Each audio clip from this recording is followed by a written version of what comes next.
Hello friends, welcome back to my channel. My name is Shivani. ये human resource management की next video है, तो चलिए स्टार्ट करते हैं। हम डिस्कस कर रहे थे यूनिट नंबर 4, जो कि है हमारे चैप्टर 9 परफॉर्मेंस अप्रेजल। ये परफॉर्मेंस अप्रेजल क्या होता है ये सब हमने पढ़ लिया था, इसके एडवांटेजेस क्या हैं ये सब हमने डिस्कस कर लिया था। अब इसका ही इस यूनिट से नेक्स्ट टॉपिक है आपका एम्प्लॉय की काउंसलिंग, मतलब एम्प्लॉय काउंसलिंग। इसकी डेफिनेशन क्या है? एम्प्लॉय काउंसलिंग का मतलब होता है ये confidential, structure and empathetic process है, जहाँ पर मैनेजर और जो प्रोफेशनल्स होते हैं वो हेल्प करते हैं एम्प्लॉय को एड्रेस करने में उसकी पर्सनल, इमोशनल और वर्क रिलेटेड प्रॉब्लम, जिससे उसकी जॉब परफॉर्मेंस इफ़ेक्ट करती है।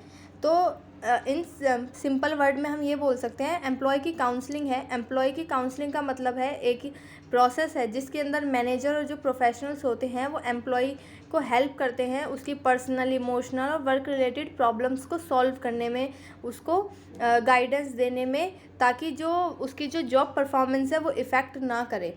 अब पर्पस एंड नीड, ये एम्प्लॉय काउंसलिंग का पर्पस क्या है, उसकी ज़रूरत क्या है? इम्प्रूव एम्प्लॉय परफॉर्मेंस, इससे एम्प्लॉय की परफॉर्मेंस इम्प्रूव होती है, मोरल इम्प्रूव होता है और साथ में मेंटल वेलबींग भी सही होती है।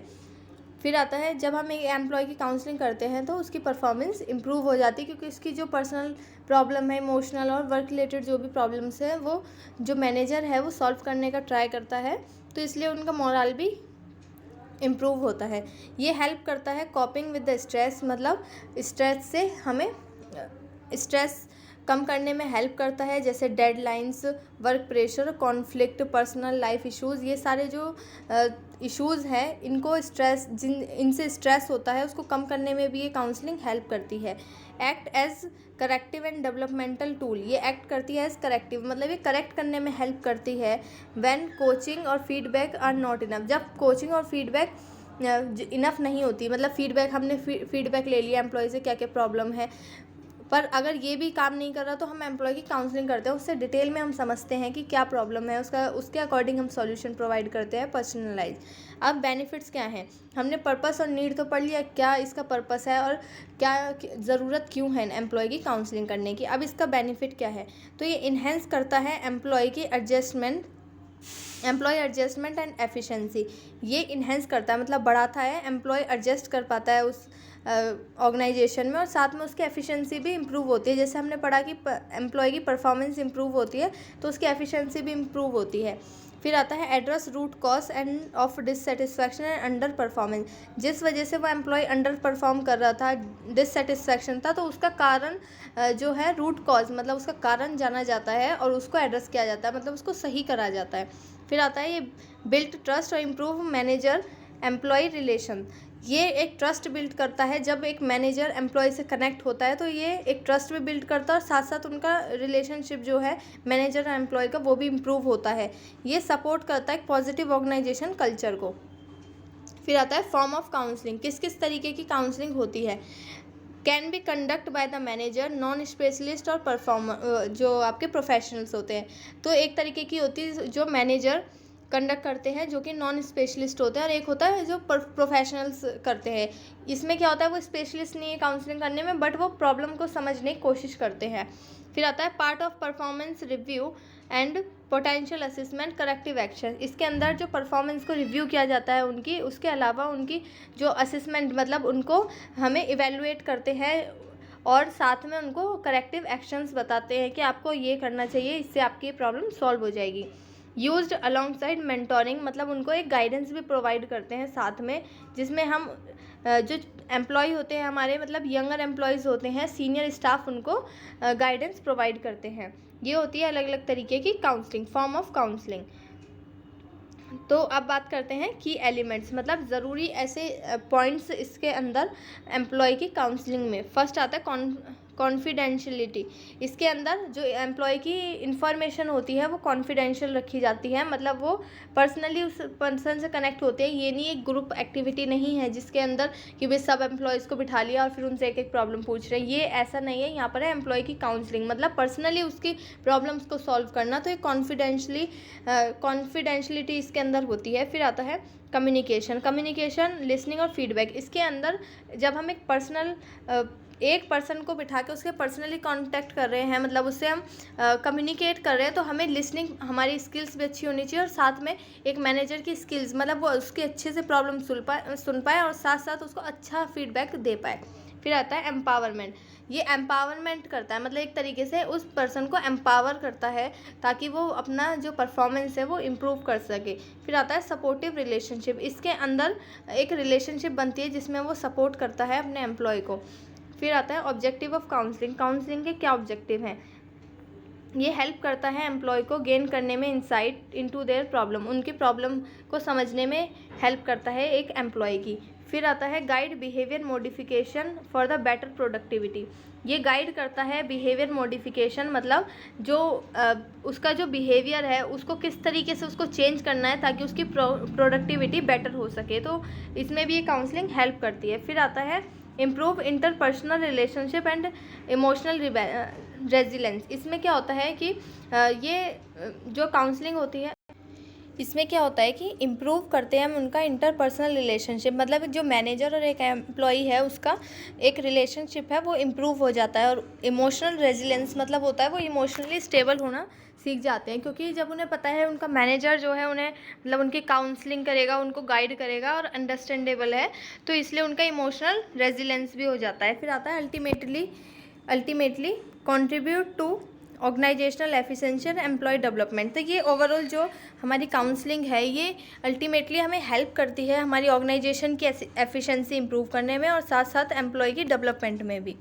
उसके बाद आता है job transfer and promotion. Job transfer क्या होता है और प्रमोशन क्या होता है? ट्रांसफ़र का मतलब होता है एक हॉरिजॉन्टली शिफ्ट है। हॉरिजॉन्टल मतलब होता है कि आपका ट्रांसफ़र कर दिया, आप इस पोजीशन पे थे और आपको सेम पोजीशन पे दूसरी जगह आपको असाइन कर दिया, तो ये होता है एक हॉरिजॉन्टली शिफ्ट जिसके अंदर एम्प्लॉय एक रोल से दूसरे रोल में चला जाता है। सेम ये फर्स्ट लेवल का था, इसका लेवल जो था वो फर्स्ट था और इसका भी लेवल जो था फर्स्ट था, तो ये इसमें होता है विदाउट चेंज। इसमें चेंज नहीं होती है आपकी सैलरी और रिस्पॉन्सिबिलिटी, जो काम आप इसमें कर रहे थे वही काम आप सेम इसमें करोगे, तो ये होता है आपका हॉरिजॉन्टली शिफ्ट। इसको बोलते हैं हम जॉब का ट्रांसफ़र। इसके अंदर एक एम्प्लॉय का जॉब रोल चेंज नहीं होती है, उसकी रिस्पॉन्सिबिलिटी चेंज नहीं होती है और उसकी सैलरी भी चेंज नहीं होती है, बस क्या चेंज होती है उसकी जगह। फिर आता है ये intended to balance workforce deployment. इसमें क्या होता है, जॉब ट्रांसफ़र का इंटेंशन ये होता है ये बैलेंस करती है वर्क फोर्स को, ये सॉल्व करती है कॉन्फ्लिक्ट और ऑफ़र करती है जॉब की वैरायटी।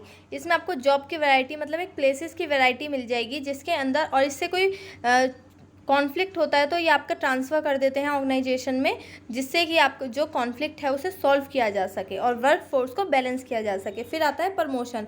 प्रमोशन क्या होता है? प्रमोशन एक वर्टिकल मूव होता है, मतलब इसमें आप अगर फर्स्ट लेवल पे थे तो आप इसमें अपर लेवल पे ट्रांसफ़र, मतलब आपका प्रमोशन हो जाएगा, आप लेवल 2 पे पहुंच जाएंगे इसमें, तो इसमें हमारा लेवल चेंज हो रहा है। इसमें हम सेम लेवल पे काम कर रहे थे ट्रांसफ़र में, तो ये एक वर्टिकल मूव है जो ऑर्गेनाइजेशन में होता है जिससे इंक्रीज़ हो जाती है रिस्पॉन्सिबिलिटी, स्टेटस और कंपनसेशन, मतलब सैलरी भी इम्प्रूव हो जाती है हमारी, रिस्पॉन्सिबिलिटी और साथ साथ में हमारी एक स्टेटस भी इम्प्रूव हो जाता है। ये रिकॉग्नाइज पास्ट परफॉर्मेंस के बेसिस पे रिकॉग्नाइज़ किया जाता है कि किसको प्रमोशन दिया जाए। ये सिग्नल होता है कि हम हायर रिस्पॉन्सिबिलिटी हमें मिल रही है और ये एक अच्छा ग्रोथ प्रोस्पेक्टिव होता है जिसमें हम एक लेवल से दूसरे लेवल पे प्रमोट होते हैं। फिर आता है हमारा एक बेसिक जो हम समझ सकते हैं ये डिफरेंस इसके अंदर। पहला आता है ट्रांसफ़र और प्रमोशन। तो पहला डिफरेंस जो है वो मूवमेंट के अकॉर्डिंग है। जैसे हमने पढ़ा ये ट्रांसफ़र हॉरिजॉन्टली है, सेम लेवल पे रह के काम होता है, और प्रमोशन वर्टिकल है, इसके अंदर आप लेवल 1 से लेवल 2 पे पहुंच जाते हैं। फिर आता है चेंज इन पे। तो ट्रांसफ़र में तो कोई चेंज नहीं होता पे में, क्योंकि आप सेम जॉब को परफॉर्म करने वाले हैं, बस आपके प्लेस चेंज हो जाएगा। और प्रमोशन में आपकी सैलरी जो होती है वो इंक्रीज़ होती है। उसके बाद रिस्पॉन्सिबिलिटी, ट्रांसफ़र में रिस्पॉन्सिबिलिटी सेम रहती है और प्रमोशन में रिस्पॉन्सिबिलिटी बढ़ जाती है। उसके बाद आता है ऑब्जेक्टिव। ट्रांसफ़र का ऑब्जेक्टिव होता है प्लेसमेंट करना, बैलेंस करना और एडजस्टमेंट करना, बट प्रमोशन का एक ऑब्जेक्टिव ये होता है कि आपको रिकॉग्नाइजेशन प्रोवाइड करना, रिवॉर्ड देना, आपको ग्रोथ करना आपकी, तो ये प्रमोशन के ऑब्जेक्टिव होता है। फिर आती है पॉलिसीज़ इन्वॉल्व। कौन कौन सी पॉलिसीज़ इन्वॉल्व है इस ट्रांसफ़र और प्रमोशन प्रोसेस में? तो जो ट्रांसफ़र होता है यूजुअली फॉलो होता है फॉर्मल अप्रेजल प्रोसेस से। इसके अंदर ये नहीं कि हमें ये एम्प्लॉई पर्सनली अच्छा लगता है तो हम इसका प्रमोशन कर देंगे। ये फॉलो होता है एक फॉर्मल अप्रेजल, मतलब जिसके अंदर परफॉर्मेंस को इवेलुएट किया जाता है और उस तरीके से एम्प्लॉय का प्रमोशन किया जाता है। फिर आता है ट्रांसफ़र। ट्रांसफ़र जो होता है इसमें शिफ्ट होता है लोकेशन का, इसमें टीम चेंज हो जाती है, हमारे वर्क आवर्स चेंज हो जाते हैं और टास्क भी हमारे चेंज हो जाते हैं। और ये सेम पे में हमें वही काम करना होता है जो हम पहले कर रहे थे, मतलब सेम हमें सैलरी उसके लिए मिलती है ट्रांसफ़र में। तो इसमें हमारी लोकेशन शिफ्ट हो जाती है, हमारी जो टीम, जिस टीम में हम काम कर रहे हैं वो टीम चेंज हो जाती है। ये होता है ट्रांसफ़र। अब हमारी नेक्स्ट यूनिट आती है यूनिट नंबर 4, जिसका चैप्टर नंबर 10 कंपनसेशन। कंपनसेशन क्या होता है? तो concept and policies of compensation, सबसे पहले इसका मीनिंग समझते हैं। तो एक जो ह्यूमन रिसोर्स डिपार्टमेंट होता है बहुत इंपॉर्टेंट रोल प्ले करता है एक प्रोडक्टिव वर्क एनवायरनमेंट बनाने में।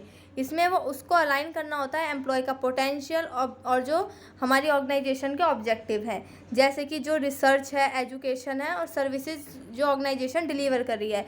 तो इसमें HR डिपार्टमेंट का ये रोल होता है कि वो हेल्प करती है कि एम्प्लॉय का जो पोटेंशियल है, मतलब जितना एम्प्लॉय कर सकता है अपने अकॉर्डिंग, और ऑर्गेनाइजेशन के जो ऑब्जेक्टिव हैं, दोनों को हम एक पेस पे लेके आए, मतलब एक स्पीड पे लेके आए, जिससे कि ऑर्गेनाइजेशन के गोल्स भी पूरे हों और एम्प्लॉय अपना पोटेंशियल यूज़ कर सके।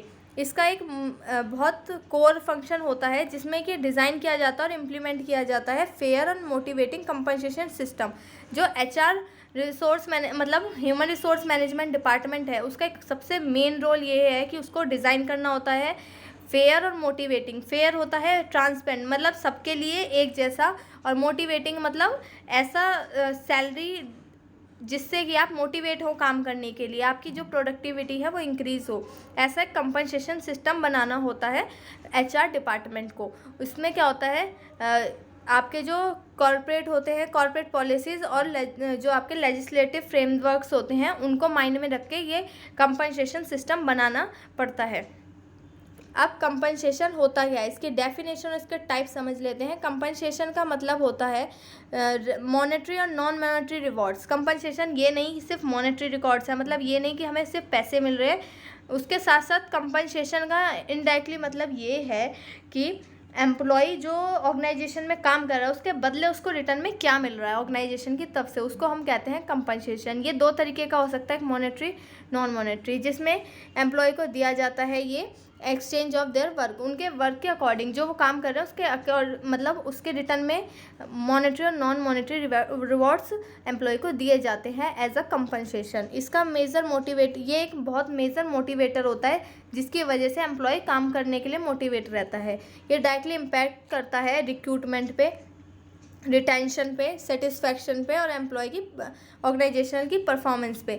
जब अगर अच्छा हम उन्हें मॉनेटरी बेनिफिट और नॉन मॉनेटरी बेनिफिट प्रोवाइड करेंगे एक एम्प्लॉय को, तो ये रिक्रूटमेंट प्रोसेस को भी बहुत अच्छा बनाता है। और एम्प्लॉय का रिटेंशन रेशो, मतलब जितना मतलब कंपनी में एक एम्प्लॉय स्टे कर रहा है, मतलब कितने लंबे समय के लिए कर रहा है, तो वो इस चीज़ पे बहुत डिपेंड होता है कि एम्प्लॉय कितना सेटिस्फाई है, उसकी परफॉर्मेंस क्या है, तो वो चीज़ सब कंपनसेशन पे डिपेंड होती है। अब पढ़ते हैं टाइप ऑफ कंपनसेशन।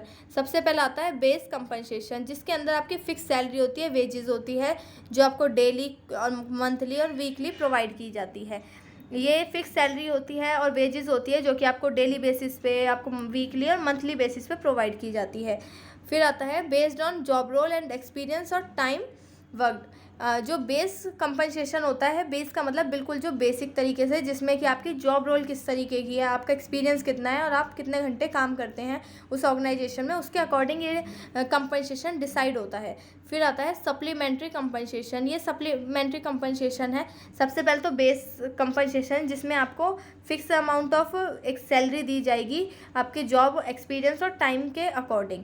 फिर आता है सप्लीमेंट्री, ये होता है एक तरीके से बोनस, ओवर टाइम अलाउंसेज होते हैं, इसमें आपका कमीशन होता है, नॉन कैश पर्क्स होते हैं जैसे हाउसिंग और आपका व्हीकल। तो सप्लीमेंट्री मतलब जो एक्स्ट्रा मिल रहा है, बेस पे से ऊपर जो आपको मिल रहा है, जैसे आपको बोनस, अगर आपने अगर 8 आवर्स उस ऑर्गेनाइजेशन में आपको उस जॉब को परफॉर्म करने के लिए देने हैं और अगर आप 10 आवर्स उस जॉब को दे रहे हैं तो 2 आवर्स का आपका ओवर टाइम हो गया, उसके लिए आपको अलग से पेमेंट मिलेगी, आपको उसको कहेंगे हम सप्लीमेंट्री कंपनसेशन। आपको कमीशन मिलेगी अगर आप अच्छा रोल प्ले करते हैं ऑर्गेनाइजेशन में, और कुछ नॉन कैश पर्क्स भी होते हैं, जैसे आपको हाउसिंग मिलेगा ऑर्गेनाइजेशन की तरफ से, व्हीकल मिलेगा। फिर आता है इंसेंटिव कंपनसेशन, ये परफॉर्मेंस बेस्ड रिवॉर्ड्स होते हैं over and the above base पे।